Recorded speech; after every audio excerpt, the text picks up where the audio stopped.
अब दिल्ली के अंदर अगर ये ऑक्यूपाइड हो रहा है तो सबसे बड़ी जो इसके अंदर बात है, UK prime minister Rishi Sunak में भी वो इंडिया विजिट कर रहे हैं।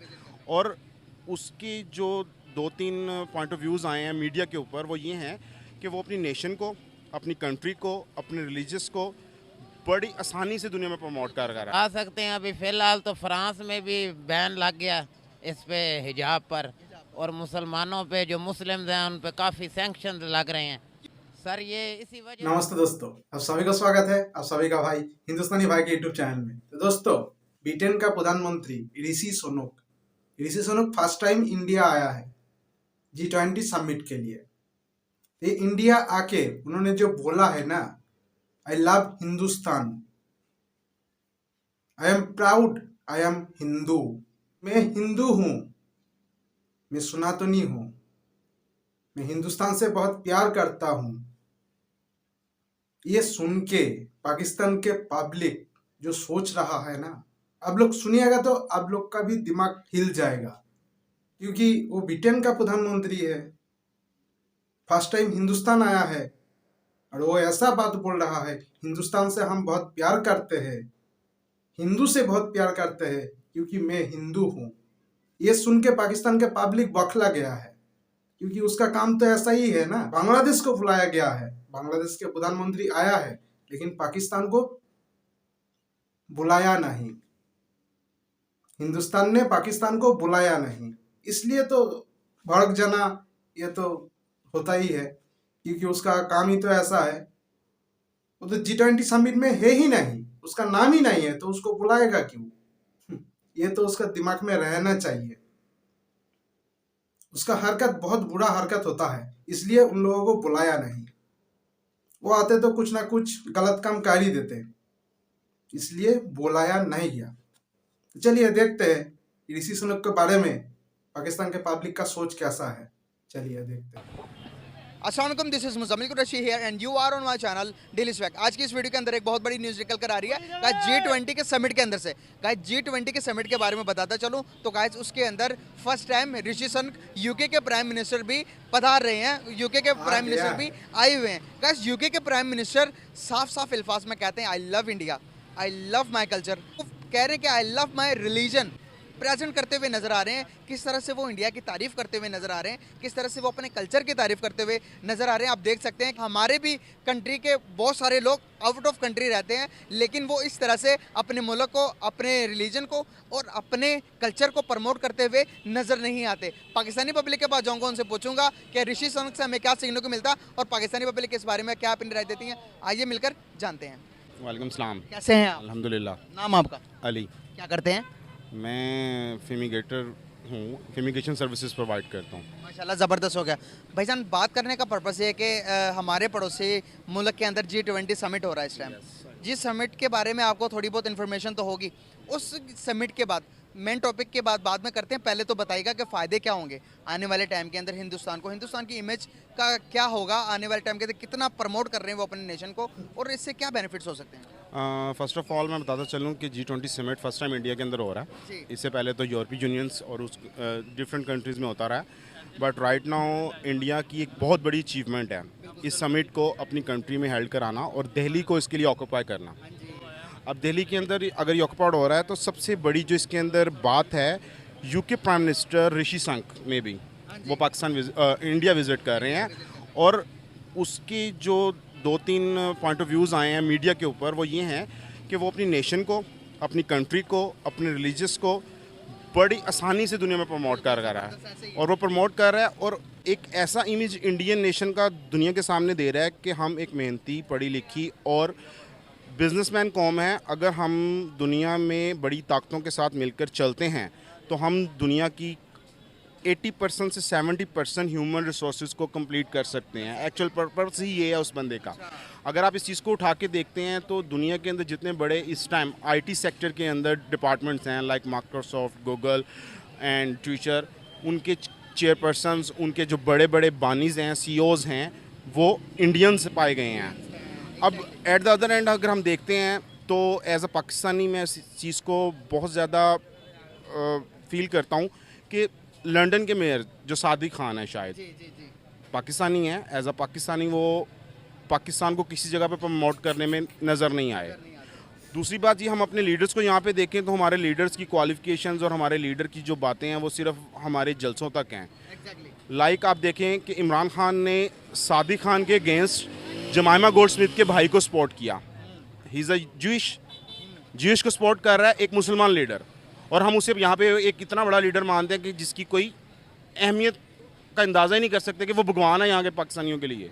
उसे पूछते हैं लोग। सही हो गया। और सॉरी कट कर रहा हूँ आपको, क्या लगता है कि आपको अभी उन्होंने सिर्फ और सिर्फ इस समिट के लिए 4100 करोड़ रुपए लगा दिए हैं, और आप देख सकते हैं दिल्ली को इतना डेकोरेट किया गया है, इतना प्रेजेंटेबल दिखाया गया है कि दुनिया को कि उन्होंने अपनी उसके अंदर कोई नई चीज़ नहीं, कोई इंग्लिश चीज़ें तो दी नहीं, उन्होंने अपनी पुरानी तारीख दीवारों के अंदर, उन्होंने अपनी हर चीज़ के अंदर खाने भी इवन के सारे इंडियन खाने, कोई विलायती खाना नहीं। उन्होंने बताया कि भाई ये हमारा कल्चर है, इधर आए हो आप हमारे मुताबिक जिंदगी गुजारो, हमारे आप 3 दिन रहेंगे 4 दिन रहेंगे, हमारे मुताबिक आपने चलना है। अब मुझे बताएं कि हमने क्या किया अपने कल्चर को, अपने मुल्क को प्रमोट करने के लिए। कोई भी प्लेटफॉर्म के अंदर आप मुझे बताएं आज तक, अगर 5 साल के इस पीरियड के अंदर आप मुझे बता दें किसी प्राइम मिनिस्टर ने विजिट किया हो पाकिस्तान का। मैं आपको बताता चलूँ कि इस कल्चर को प्रमोट करने की बुनियाद फीफा वर्ल्ड कप से चली। फीफा वर्ल्ड कप कतर के अंदर कतर ने अपने कल्चर को प्रमोट किया। यस, कुरान पाक की तलावत से उसने वर्ल्ड कप का इफ्तिताह कराया। पूरी दुनिया की ताकतें पीटते रह गईं, देखती रह गईं कि ये क्या हो रहा है। बट राइट नाउ उस कल्चर को अगर इंडिया ने अडॉप्ट किया, बड़ी अच्छी बात है, हर मुल्क को अपने कल्चर को प्रमोट करना चाहिए। बट राइट नाउ आपने क्वेश्चन के अंदर कहा कि उसने 4100 करोड़ रुपया दिल्ली के अंदर लगाया। It's a peanut in a camel mouth. Yes, अगर आप इंडिया के इस टाइम डॉलर रिजर्व देखें तो वो 600 अरब डॉलर हैं। यस, और पाकिस्तान के पास 8 अरब डॉलर। तो हमारा दुश्मन हमसे 10,000 टाइम गुना स्ट्रांग है इकोनॉमिकली। ये जो आपने बोला ना अभी, दुश्मन, ऐसा सोच रखने वाला देश का हाल तो ऐसा ही होगा। हम लोग किसी को दुश्मन नहीं समझते हैं, ठीक है, सोचते भी नहीं है कि वो दुश्मन है हमारा, ऐसा सोच हम लोग रखते ही नहीं। आप लोग ऐसा सोच रखते हैं, इसलिए आपका हाल ऐसा है। आप लोगों को कोई पूछता भी नहीं है, क्योंकि आप लोग से डरता है। क्यों जानते हैं? आप लोगों को कोई पूछेगा कुछ तो आप लोग तो मांग लेंगे, भैया भीख दे दीजिए, इसलिए कोई पूछता भी नहीं है। ऐसा हाल है आपका। समझ में आ गया ना? अगर इकोनॉमिकली हम अपने प्रोजेक्ट्स को देखें जो हमारे मुल्क के अंदर कंप्लीट होते हैं और हमारा मुल्क तरक्की करता है, तो उसमें सबसे बड़ा प्रोजेक्ट सीपैक था, जिसे पिछले 4 सालों के अंदर खड्डे लाइन लगा दिया गया। सीपैक कंप्लीट नहीं हो सका। उसके अगेंस्ट इस टाइम बहुत से गल्फ कंट्रीज़ भी हैं, बहुत सी दुनिया की दूसरी पावर्स भी हैं।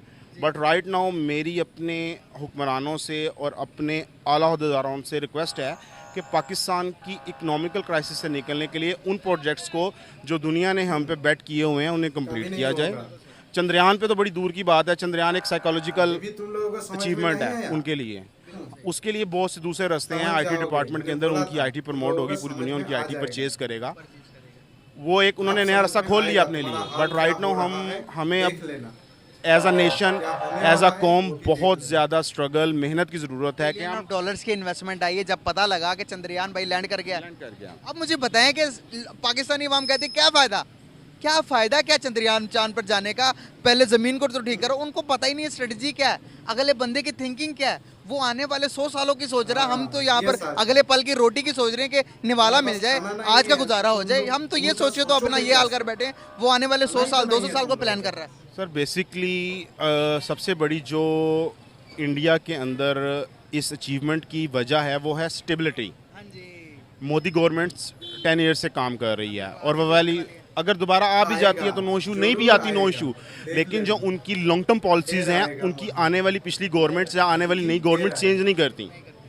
आप देखें अटल बिहारी वाजपेयी, मनमोहन सिंह के जाने के बाद आज तक किसी ने मोदी के मुंह से उन दोनों के नाम सुने हों। हमारी कौम क्या करती है, इमरान खान उतर गया, नवाज शरीफ ने ये कर दिया, नवाज शरीफ उतर गया, इमरान खान ने ये कर दिया। हम अब तक 1947 से लेके अपने पिछलों को रो रहे हैं, हम अपने अगले के बारे में सोचते नहीं हैं। आप मुझे बताएं कि ट्रंप के बाद जो बाइडन आया, जो बाइडन ने कभी ट्रंप का जिक्र किया? ट्रंप से पहले जॉर्ज डब्ल्यू बुश था या बराक हुसैन ओबामा था, उनका जिक्र किसी ने किया? उन्होंने जो पॉलिसीज़ बनाई बराक हुसैन ओबामा ने या बुश ने, उस पॉलिसीज़ को वो अफगानिस्तान वॉर के अंदर कंटिन्यू लेके चले। उन्होंने अपनी जनरल पॉलिसी को चेंज नहीं किया। यहाँ पर एक तख्ती लगी होती है छोटे से अंडरपास की, और वो अगला बंदा जो आता है उसके दौर में कम्प्लीट हो जाता है, वो तख्ती उतार के अपनी तख्ती लगा के अपना नाम बना लेता है। What the hell is going on in Pakistan? हम एक कौम हैं, एज अ कौम हम बटे हुए हैं कौम है इसके अंदर। नो नो नो नो, हम पार्टीज़ के छोटे छोटे जत्थे हैं। कोई PMLN से बिलोंग करता है, कोई बिलोंग करता है PTI से, कोई करता है पीपल्स पार्टी से, कोई करता है GMQM से। हम कौम नहीं हैं, कौम। आप मुझे एक बात बताएं, जब से नरेंद्र मोदी सर आए हैं अपने मुल्क का नक्शा ही चेंज कर दिया। उन्होंने कुछ दिया ना दिया हो, बहुत कुछ तो दिया है, लेकिन बात करने का पर्पस है कि नेशनलिज्म जरूर दिया अपने अवाम को। सर नेशनलिज्म एक लीडर ही दे सकता है। आप पाकिस्तान में किसको लीडर मानते हैं? नहीं लीडर। पाकिस्तान में लीडर था भट्टो, नहीं है। पाकिस्तान में लीडर थे लियाकत अली खान, पाकिस्तान में लीडर थे कायदे आजम Mohammad Ali Jinnah. They are the leaders. ये जो लोग हैं ये एक सियासी पार्टी के छोटे छोटे कायदीन हैं, ये लीडर्स नहीं हैं। अगर आप कहें कि मरियम लीडर है, she is not a leader. अगर आप कहें कि हमजा लीडर है, she is not a leader. अगर कोई कहे इमरान खान लीडर है तो इमरान खान भी लीडर नहीं है। उसने एक ऐसी बदतमीज़ कौम पैदा कर दी है जो आने वाले 20 सालों तक ठीक नहीं हो सकती। बिल्कुल सही होगा। तो आप यहाँ पर इमरान खान साहब की पॉपुलैरिटी को देखते हुए ये बयान दे रहे हैं। तो यहाँ पर इमरान खान साहब की इतनी पॉपुलैरिटी हो गई है कि लोग उसे अपना मतलब कि सब कुछ मानने लगे हैं। और अंधा बिलीव नहीं, it's a fifth generation war. Fifth generation war के अंदर आप एक झूठ को इतनी बार बयान करते हैं कि वो सच समझा जाता है, और इमरान खान इस पॉलिसी पे अमल करता है। इस सोशल मीडिया वॉर। आप सोशल मीडिया के अंदर किसी चीज़ को इंजेक्ट करते हैं, उसकी बूस्टिंग करवाते हैं, उस बूस्टिंग को आप एक डिफरेंट क्राइटेरिया के अंदर सॉर्ट आउट करते हैं कि इसके अंदर जाके वो फिट हो।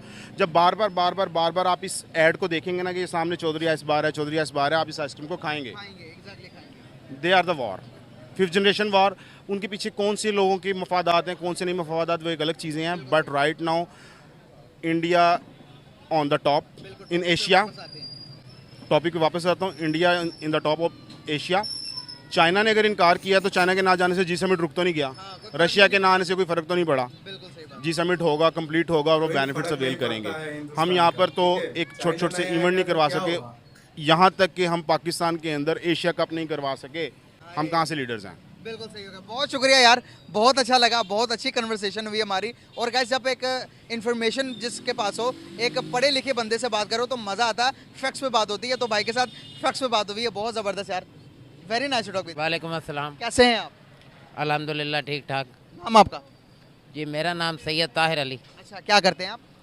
सर फ़िलहाल मैं फारिग हूँ। बिल्कुल फ्री हैं, सही हो गया। इसी के साथ साथ बताता चलूँ कि हिंदुस्तान के अंदर G20 का समिट हो रहा है। और जिस G20 का समिट का मतलब ये है कि बड़ी ग्रैंड कंट्रीज़, बड़ी मुल्कों के जितने भी बड़े मुल्क हैं उनके प्राइम मिनिस्टर्स इस टाइम हिंदुस्तान के अंदर मौजूद हैं। तो इसके साथ साथ ऋषि सुनक का फर्स्ट विजिट है इंडिया। ऋषि सुनक का बताता चलूँ UK का प्राइम मिनिस्टर है। UK का प्राइम मिनिस्टर हिंदुस्तान आया हुआ है और वो कहता है कि मुझे फ़ख्र है अपने हिंदू होने पर, मुझे फ़ख्र है अपने हिंदुस्तानी होने पर। आप मुझे बताएं कि उनके लिए कितना प्राउड का मोमेंट है। अभी यहाँ पर हमारे कोई भी बाहर जाता है तो हमारी इमेज किस तरह की है बाहर की? क्या हमारी इमेज इतनी ज़्यादा अच्छी है पाकिस्तान को लेकर के हम फ़ख्र से बताएं कि we are Pakistanis, we are Muslims? क्या हम बता सकते हैं दुनिया में? कभी सर हम बता सकते हैं। अभी फ़िलहाल तो फ्रांस में भी बैन लग गया इस पे हिजाब पर, और मुसलमानों पे जो मुस्लिम्स हैं उन पे काफ़ी सैंक्शन लग रहे हैं। क्यों लग रहे हैं? क्या हमारी गलती है या फिर हम पर साजिश कर रही है दुनिया?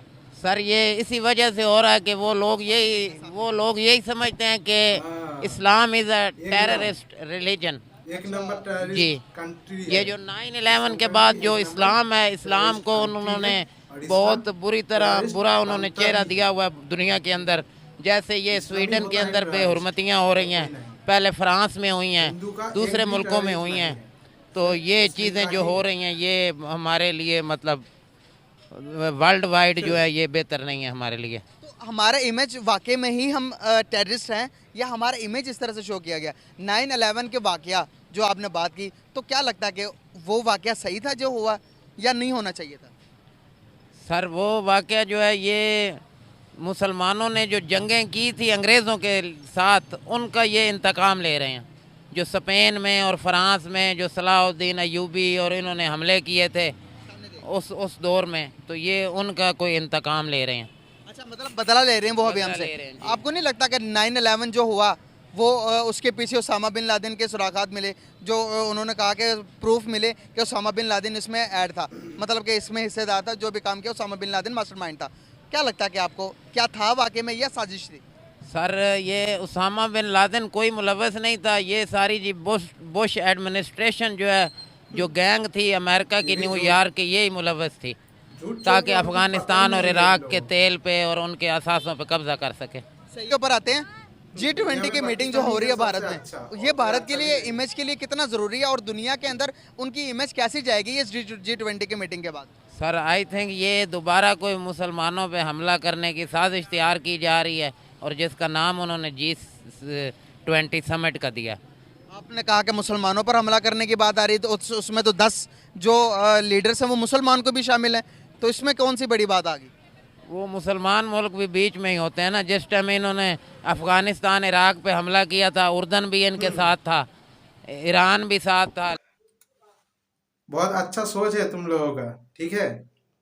कोई नहीं आएगा ऐसा बात बोलोगे ना, कोई देश आगे नहीं आएगा तुम लोगों को सपोर्ट करने के लिए, ठीक है। मुस्लिम कंट्री के लिए ऐसा बात मत बोलो, वो तो ऐसे ही तुम लोगों को पहचान गया है। तुम लोगों का हाल क्या होने वाला है बाद में पता चल जाएगा। इतना मुस्लिम कंट्री आया है, तुम उन लोगों को भी क्या बुरा भला बोल रहे हो। दुनिया में तुम लोग इंसान हो और कोई इंसान नहीं है। दुनिया में सबसे अच्छा तुम लोग हो और कोई अच्छा है ही नहीं। इतना तड़पना अच्छा नहीं है, ठीक है। तड़पते रह जाओगे, कोई मदद नहीं करेगा।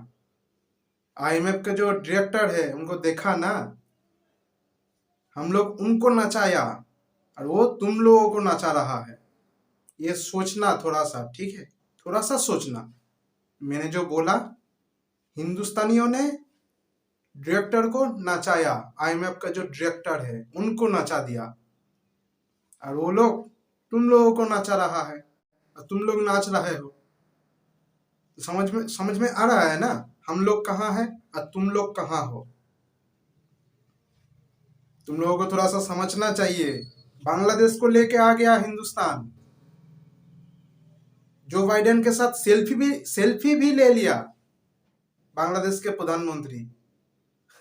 और तुम लोग क्या कर रहे हो, तुम लोगों का हालत क्या है पता चल रहा है ना, तुम लोग कहाँ हो पता चल रहा है ना। रुको, और भी पता चलेगा, तुम लोगों का हाल और भी बुरा होने वाला है। तुम लोगों को चेंज होने का टाइम आ गया है। तुम लोग चेंज नहीं होगे ना तो पूरा दुनिया से अलग थलग पड़ जाओगे। तुम लोगों को कोई मदद नहीं करेगा। चीन नहीं आया तो क्या हुआ, कोई फर्क पड़ा है क्या चीन के लिए? कोई फर्क नहीं पड़ेगा, कि वो तुम्हारा दोस्त है, हमारा नहीं है, ठीक है। तुम जैसा हो तुम्हारा दोस्त ऐसा ही है। तो दोस्तों कैसा लगा बोलिएगा कमेंट करके, और जो मेरा नया दोस्त है उन लोगों को बोल रहा हूँ सब्सक्राइब कर लीजिएगा और ऑल बटन को भी दबा दीजिएगा, क्योंकि मज़ेदार वीडियो आते रहते हैं मेरे चैनल में। तो चलिए दोस्तों, जय हिंद, वंदे मातरम।